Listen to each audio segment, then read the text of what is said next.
happened. One of you out there is hacking us. What's going on? Anyway, our live show was interrupted. We had to restart the stream. So my apologies. Hopefully you guys all find your way back here.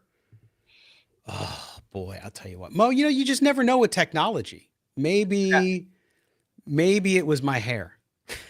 Scott clearly doesn't want me on the show. He prefers it solo because I'm sure this didn't happen when I was on the show last week. Oh man. And now it's happening. So it's clearly Scott doesn't want me here. He's trying to boot me. I get it, Scott. You don't want to say it out loud. You don't want to be blunt about it. But if you want me to exit, I'll leave, Scott. If you want to have the show to yourself, I can leave. Yeah, it's crazy. Dead Dogs Bark. Thanks for being back. Yeah, it was nuts. So sorry, guys. We're back. I don't know. It's the NSA, FBI. I don't know who's trying to shut us down. NSA, FBI. Somebody's trying. I don't know. They're doing that, or it's one of our competitors just tried to do that. But anyway, see, we're back, and maybe it's because we made fun of Murph and getting married and all that stuff. But anyway, we're back, and we're here to do the Raider Nation mailbag. So we're going to get right to that as well. So we appreciate it. And I'm going to throw up I'm not going to throw up. I'm going to throw up John Davis. What's about it? AKA Rock Raider 585. Yes. John Davis. That's his real name. It's his government. Call out his government really quick. His government. I like the overlay here, but then I got the graphic there. Okay. So here's what we're going to do. Yes, Naza, we're back. Thanks, man. Sorry about that, guys. Sorry. I don't know, GC. Somebody tried to shut us down. Either that or I don't know. Maybe my dog chewed through the cable. We don't know. It doesn't happen very often. So we're back and we're going to get to your phone calls. Mo, are you ready to answer these questions? Are you ready? I think so. Depending on what the questions are. Okay. So we're going to go out first to our good friend, Dominique in St. Louis. Oops. Sorry. I don't know what the heck that is. Who's called in several times. And so we're going to bring him in now. If I can get this potted up right. All right, here we go. First call, Dominique out in St. Louis. Hey, Scott and Mo. This is Dominique from the Show Me State. I just want to make this quick as possible here. Appreciate all you guys do. Thanks a lot. I have some free agents. Today is March 20th that I'm calling. So hopefully none of these guys are signed by the time you guys get this. But as of right now, I've got a couple guys. The first guy is Mekhi Becton. He's 25 years old. He can come in and compete at a right tackle spot. Former first-round pick. I'd like to bring him in. The next guy is Isaiah Simmons. We all know how athletic he is. He's 25 years old. His primary task would be to come in here on the cheap and just guard tight ends and running backs, specifically Travis Kelce. The next guy is Christian Fulton. He's a 25-year-old former second-round pick cornerback out of LSU. The next guy is C.J. Henderson. He's 25 years old. I believe he's a 6'1 or 6'2 former first-round pick cornerback out of Florida. The next guy would be Zach Cunningham. He's a 29-year-old linebacker. He spent this past year with the Eagles. PFF graded him a 70 in run defense and a 70 in pass defense. He would be cheap. The next guy is Trey Flowers. He's a 6'3 corner. I believe he's 29 or 30 years old. His primary task would also be to stop Travis Kelce and tight ends that we face. The next guy is Akilo Witherspoon. He's a 28-year-old cornerback. He's 6'2". I do think we need some size in that cornerback room. I think any of these guys will tremendously be great depth, if not anything else. I was trying to keep a theme here, getting guys that are still kind of young with some upside. All of these guys will be cheap. I definitely think we should, of course, we're not going to sign all of them, but I think we should sign 3 or 4 of these guys to come in and compete and just maybe revitalize their career. Let me know what you guys think. Thanks. Hopefully I didn't take too much time. Bye-bye. Dominique, always great call. Some great names there. Mo, let's get your reaction to that. I know Becton was here in Cincinnati. A guy I know here who owns a steakhouse hosted him. He was in with Joe Burrow, Jamar Chase, and some guys. So they're trying to woo him, even though they signed Trent Brown. So that might change things. But when you think about those names that Dominique brought up, I think some good selections there. You can't sign all of them, but some good names. I like his mentality there about trying to find some guys that are younger. I don't necessarily think you have to go cheap because a lot of the guys out there aren't going to break the bank. But who stuck out there for you? I like how Dominique came in with measurements and history. I like that. I always love a smart dude research call. So some of the names he mentioned I actually have in that Sports Not piece that you showed earlier. Mekhi Becton was a name I brought up at tackle. I know he's had some injury issues, but he played 16 games last year. As Dominique said, still young, still will have a lot to prove. He was the 11th pick in the 2020 draft. So you think he might have a chip on his shoulder coming in Las Vegas? I think he would. He brought up Isaiah Simmons, which is an interesting choice because Isaiah Simmons, as he said, his main task, you're athletic enough, guard the tight end. When the Raiders play Travis Kelce and the Chiefs, make sure Travis Kelce doesn't go off as he would normally do. So I think getting a matchup guy like Isaiah Simmons would be a good dice roll. Another former first-round pick, by the way. He also mentioned C.J. Henderson, another former first-round pick, bounced around the league.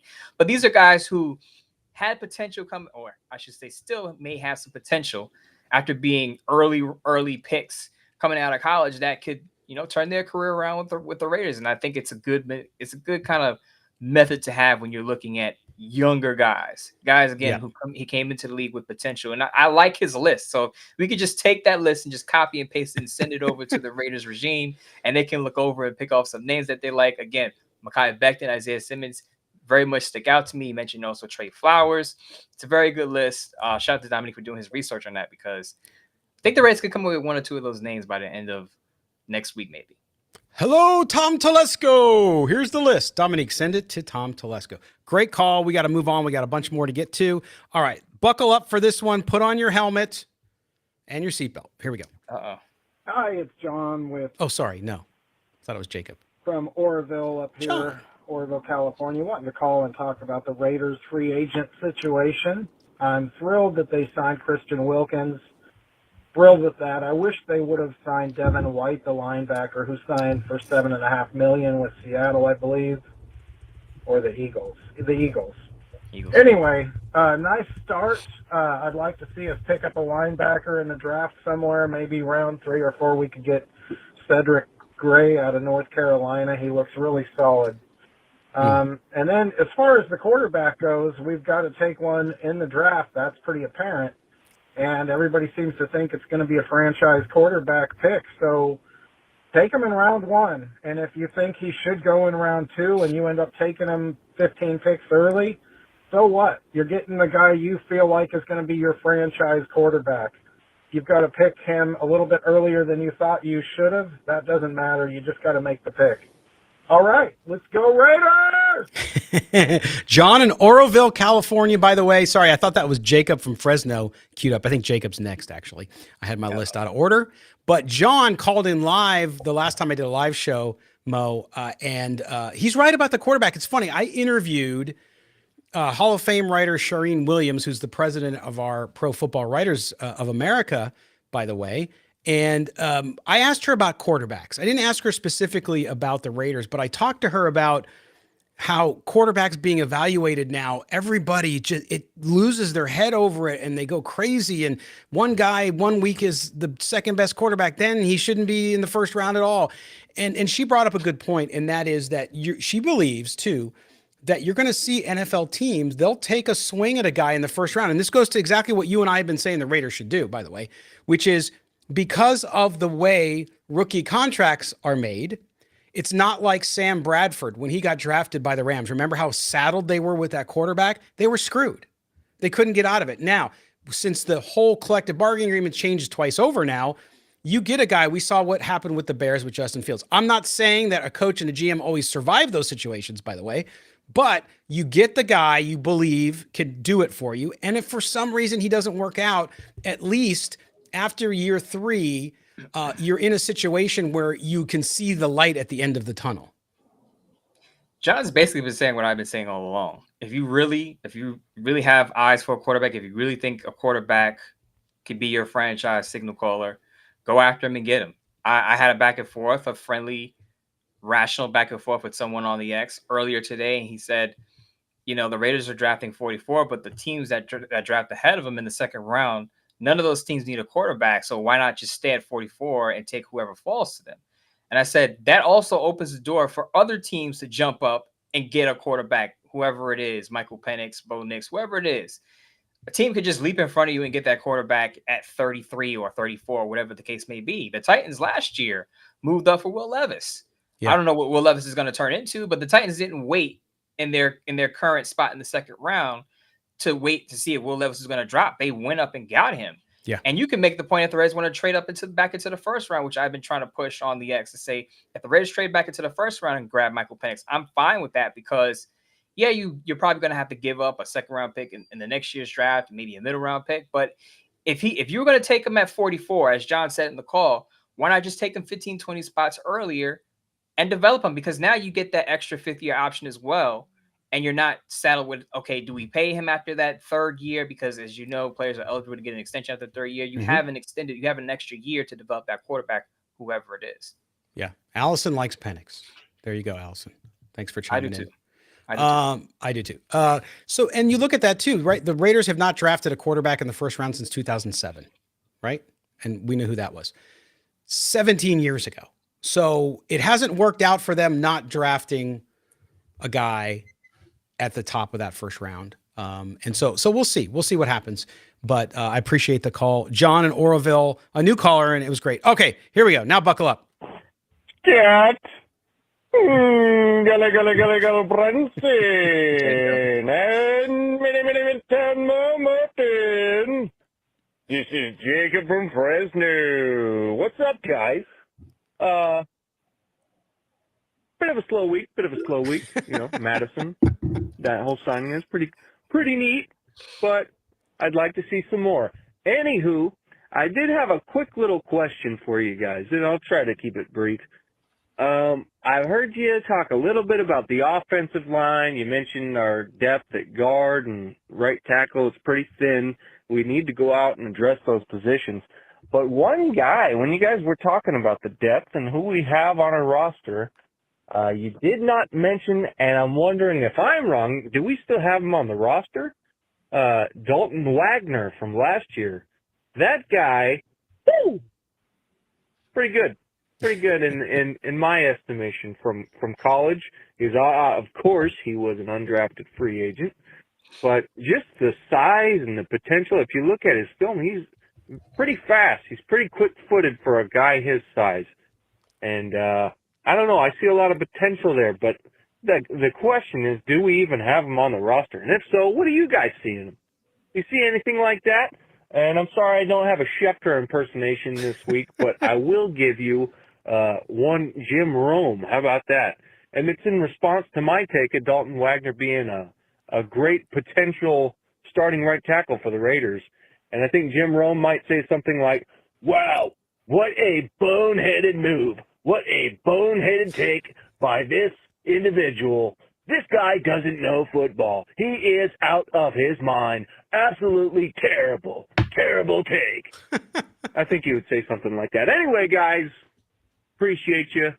Go Raiders. There you go, Jacob in Fresno.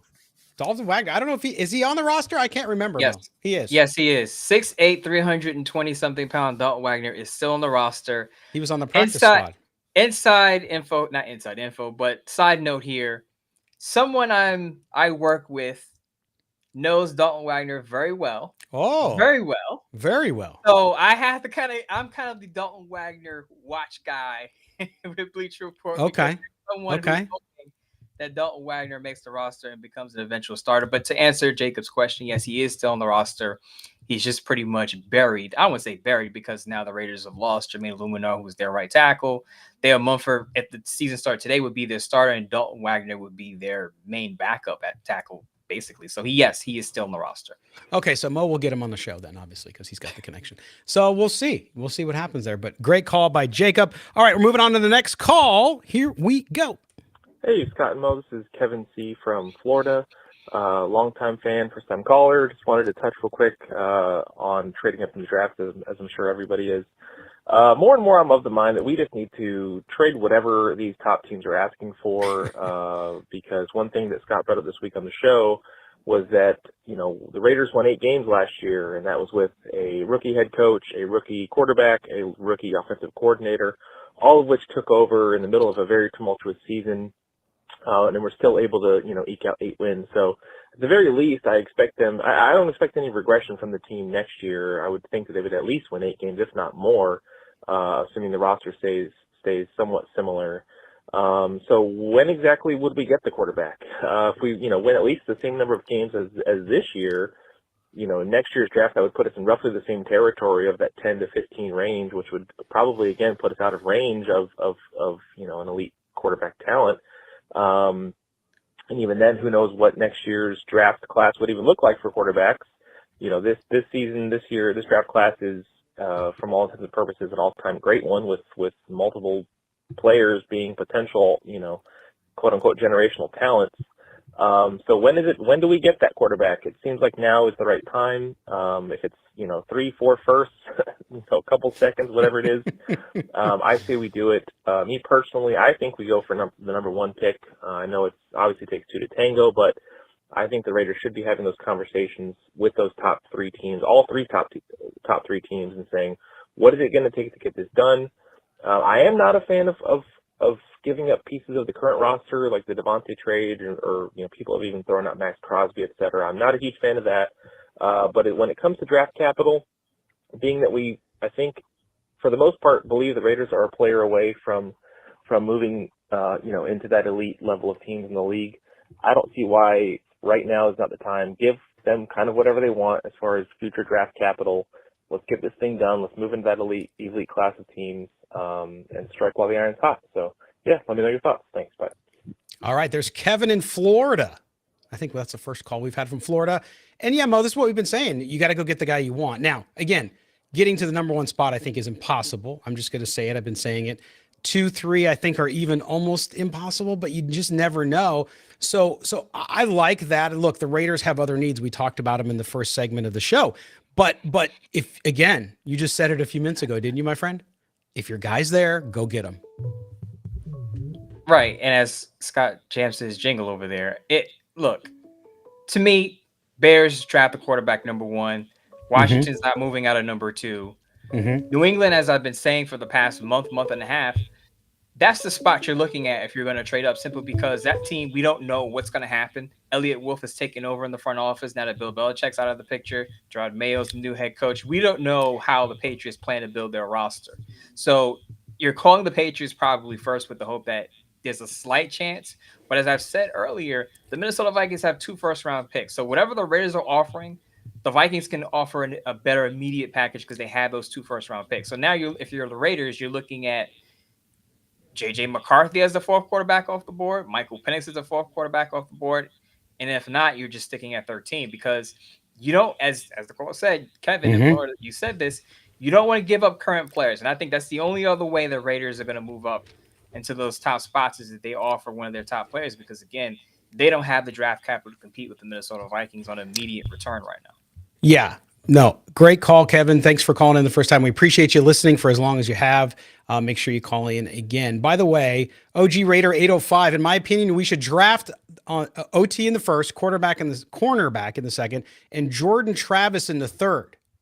So he wants to wait to the 3rd round to get a quarterback. I understand. Been a lot of Raider fans I've seen talking about Jordan Travis. The same, I'm not saying it's you, buddy, but there's been some Raider fans that say that, but then when I mention Penix, they say, oh, injuries.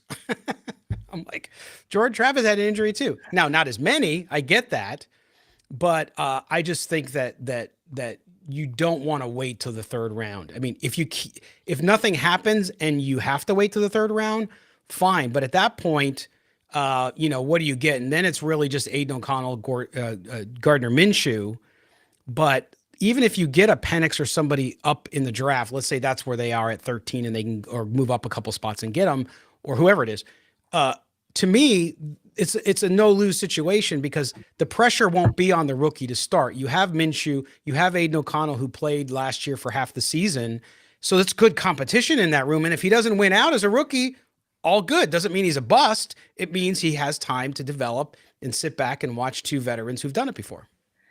Jordan Travis is an athletic quarterback. I guess my issue with Jordan Travis would be his accuracy wavers a bit for me. Yeah. If you look at if you compare his completion percentage to the other top cornerbacks, it's probably 8 to 9 percentage points down from guys like Bo Nix. I mean, I know Bo Nix doesn't throw a ton of deep balls or anything, but even the other top cornerbacks, you could tell Jordan Travis is a tier below when it comes to his accuracy. The other thing is the 3rd round for Jordan Travis because of his injury would probably be even too early. I think Nazar Nazario said it in the chat. I think Jordan Travis you could probably get around simply because he did have a really good year before he got hurt last November, I believe it was, at Florida State. So with his injury and the accuracy that I have issue with, I think he's more of an early day 3 quarterback. Yes. Jamie's back, says we don't need to draft a QB. I wholeheartedly disagree. Oh, the right quarterback's there. I'll say this really quick. If the Raiders don't draft a quarterback in April, get ready for a nuclear explosion within the Raiders fan base. Because and listen, I know Raider fans aren't big fans of the national media anyway, and I get why. But the same thing will be. I mean, even guys like, we're going to have Brian Baldinger on here in a couple of weeks, folks, to preview the draft. And Brian has been saying for a year, go get the quarterback, go get the quarterback. Go. And I trust Brian. He's dead on with his analysis most of the time. So I just think, and Jamie, you're entitled to your opinion, dude. And I know you have your reasons and it's cool, but I disagree. All right. Now we're going to get to our good friend who participated in our fantasy football league, Pastor Mike. Now, Pastor Mike's call came in today, and the calls that go to the voicemail ring through to my cell phone too. And it said, I see this call coming from, I forget the name, correctional facility. So I'm like, somebody from jail's calling us. I was like, hey, I don't care. Maybe they listened to Silver and Black today behind bars. I all good. But I forgot Pastor Mike is out there doing God's work inside and making sure those guys get a little bit of religion. So all good. So here's Pastor Mike. Hey, Scott and Mo. This is Pastor Mike here in Boise, Idaho. Called a few times, actually working behind bars today, where they say that not all Raider fans are felons, but all felons are Raider fans. Hey, so anyway, I wanted to talk to you guys about our quarterback situation. I always hear this stuff like, we have to have a great quarterback to compete with Patrick Mahomes. The last time I checked, the only way to stop Patrick Mahomes is with a good defense. So I think AP and Telesco are on the right track, building that bully on defense, hopefully building, the offensive line to be able to protect the quarterback. And so I'm excited about that. And I guess the other thing is that with AOC, he's not functionally mobile, or he wasn't last year. But isn't that something you think that can be learned somewhat? I mean, don't you think that AOC, knows that he doesn't recognize running lanes or doesn't run, isn't functionally mobile, and that maybe that's something he'll work on in the off season? I'm not saying he's our answer.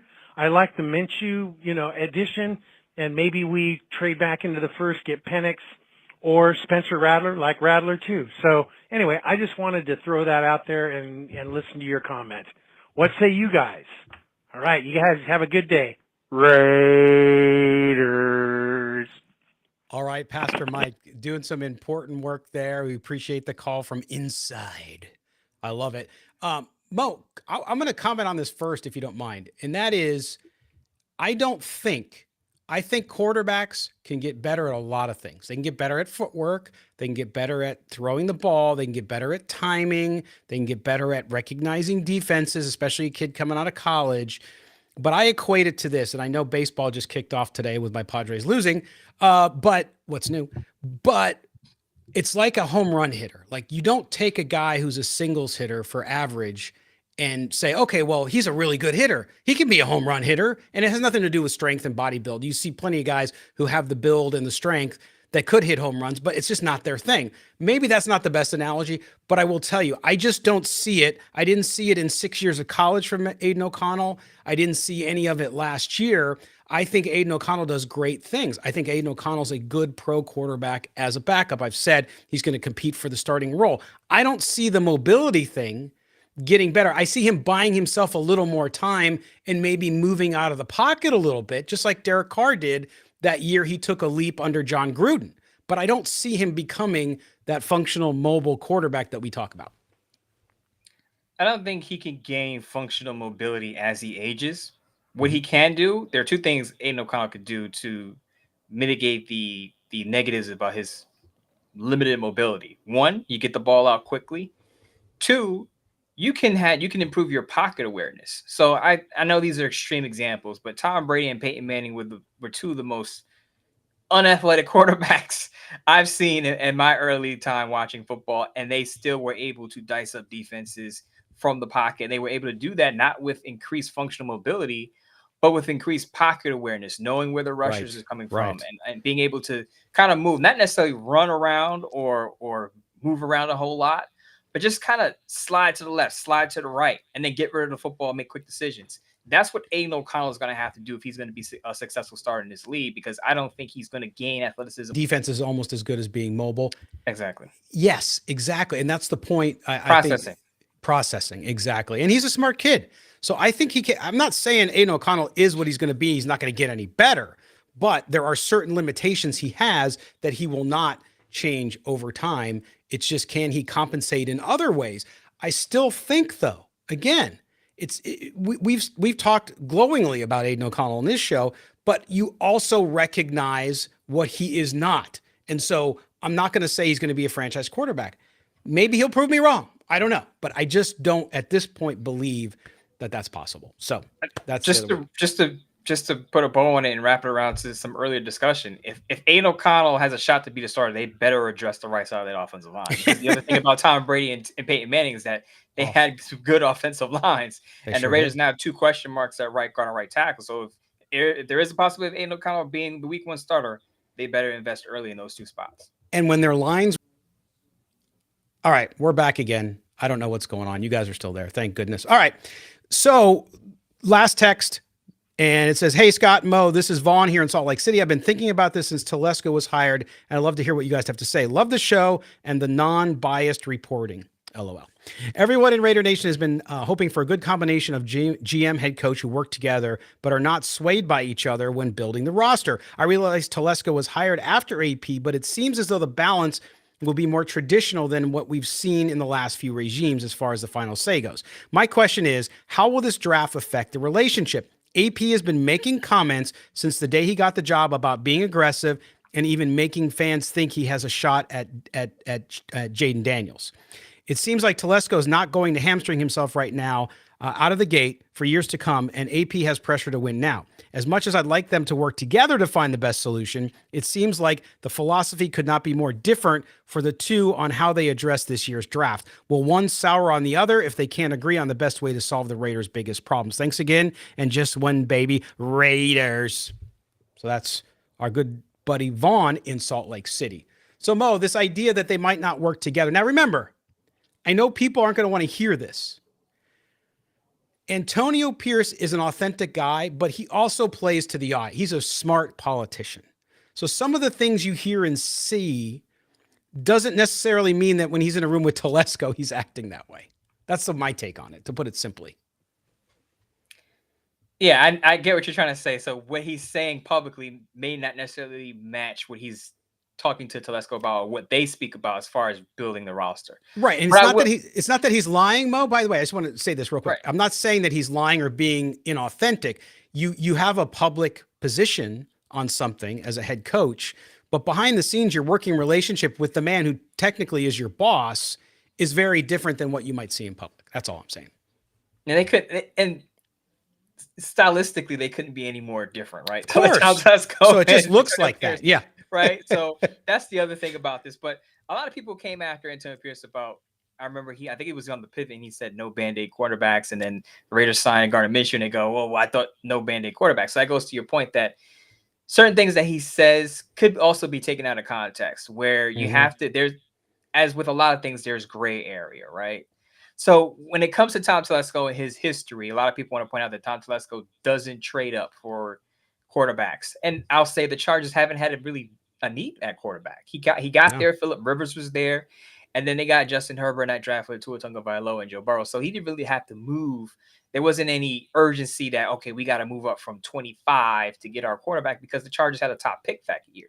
So we don't know what Telesco is like as a GM when a team needs a quarterback and they're not in position to pick one of the top prospects. So I will say that they'll hash it out in the draft room. You just hope that the right plan comes out and the right plan works out for the Raiders. But if you're Tom Telesco, you're probably thinking, we need draft picks for the future, because usually GMs are thinking future wise, and Yeah. usually head coaches are short term. We need this now. We need that player now. We need to fill this position now. So we'll see what philosophy wins out in the draft room. So far, to me, the Raiders have been very patient in free agency. I don't know whose influence that is, more of AP or Tom Telesco. But when it comes to the draft, I think they have to agree that Aiden O'Connell, we don't know yet. Gardner Minshew is right now, he's just veteran insurance. But they can agree that the Raiders still have a need at quarterback. And if they both can agree on at least one quarterback prospect, whatever the case is, you go and get that guy. And Jaden Daniels might be number one on the board for them. Great. We know that. And so Antonio Pierce, when he talks to Tom Telesco, might say, hey, we got to try to get Jaden. And Tom Telesco says, yeah, I'm going to do everything I can. And then if he can't do it, that's not Telesco's fault. I mean, if they're asking for so much, or if no one's willing to, if it's New England and they pick him second, then you can't do anything about that. Like, it's not Telesco's fault. And Antonio Pierce is not going to be pissed because he had no chance at him, because they wouldn't trade out of the spot. So I get what he's saying there. But I think those guys will have a good relationship. I don't think there's any issue. They are different. And a lot of times, I'm telling you, relationships flourish because the two people are so very different. And in this case, I think that's a good opportunity for them to work together. And just because Pierce was there first does not, I think, have any relevance there. Tom Telesco is an experienced GM. We'll see what he does. I think this draft will be very telling, because we have a draft record from him. But to your point, they never had to go get a quarterback. They never had to, they had positions that they had to draft for high in the draft, but it was never like a quarterback. It was not that situation. So for him, well, he did he did replace Phillip Rivers with Justin Herbert. So that's the one time he did it, and he did pretty dang good, if you ask me. So, but again, we'll see. Really quick, Scott, but really, again, different situation where they already had a top 8 pick. I believe it was the 5th or 6th pick. This is a different situation where the Raiders were 13th, so they don't have that immediate access to one of the top prospects. So it's kind of, what do you do? But I at this point, as I've said before, with the Vikings getting that extra first-round pick, I don't think the Raiders have much of a choice. You know, as you said, it takes 2 to tango with a trade. And if the Vikings do move up, again, if you're the Raiders, are you moving up to 4 for JJ McCarthy? You know, that's risky business right there. I somehow don't think JJ McCarthy is the Raider mold. It's not that I don't like the player, but I just don't see him as a good fit there. I see him in Minnesota. That's where I see him. So we'll see how it all rolls out. Mo, we're out of time, my friend. This was a blast. Congratulations again on the TNT and True TV stuff. We can't wait to watch you again. And it's going to be fun. Now, who's doing your makeup? Anybody? I'm not that high on the totem pole that I get makeup yet. So what you see on the screen is all naturally me. That's good. That's good. It's all Mo. Down the line. It's all Mo all the time. So there you go. All right, my man. We will see you next week. And don't forget, Mo has his Bleacher Report live at noon Eastern, right? Or noon Pacific? Noon Eastern, 9 a.m. Pacific. So you're going to get up early on your drive to work. If you're dropping your kids off at school, we're going to talk Raiders draft needs. And I'll basically rank them based on, similar to the Sports Night piece, as far as urgency. Awesome. So it's not the most important need, but the biggest need as far as, do they have a starter at that position? Awesome. There you go. We appreciate it, my friend.